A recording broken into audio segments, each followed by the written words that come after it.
নলছিটি উপজেলায় ১৪বুড়িয়া গ্রামের জুয়েল কাজীর বাসায় দুর্ধর্ষ ডাকাতি। তথ্য ও ভিডিও চিত্রে মোহাম্মদ রাতুল গাজী, নলছিটি। অনুমানিক রাত তো 2টা থেকে 2:30। ইসের 7 থেকে 8 জন আমার ওই যে ইসের কিচেন রুমে গ্রিল ভেঙে ভিতরে ঢুকে আমার রুমে বেডরুমের দরজা ভেঙে ঢুকে এবং থানার স্টাফ পরিচয় দিয়ে তারপর ইসের আমার থানার আমার রুম বাসার ইসের ডাকাতি করে। তারপর আমার হাত পা বেঁধে আমার বোর ইসের হাত বেঁধে তারপরে আমার মার হাত বাঁধিয়া এবং ওরা যা আছে সব কিছু নিয়ে গেছে।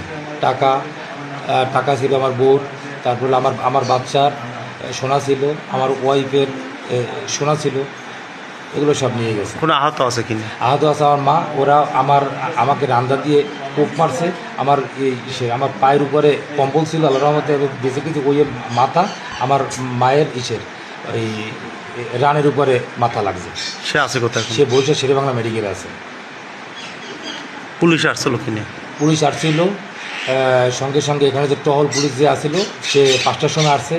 তার এখানে নসি থানার অফিসার ইনচার্জ সে আসছে। তারপর হলো ওই জালকারির এডিশনাল সার্কেল এসপি আসছে। তারা কি বলে গেছে?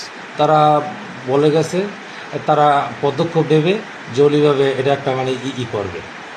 শিগগির কোনো এই যে সিদ্ধগাড়িতে কোনো ডাকাতি এইরকম একটা শুনছি মানে 2-3 দিন আগে নাকি সিদ্ধগাড়িও একটা এই রকমের সিস্টেমই নাকি কেসিকেট ব্যাংকে নাকি ভিতরে প্রবেশ করে নাকি করছে, ডাকাতি করছে একই সিস্টেমে।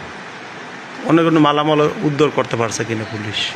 কোথাও ওই যে জায়গা ওটা সেটা আমি জানি না।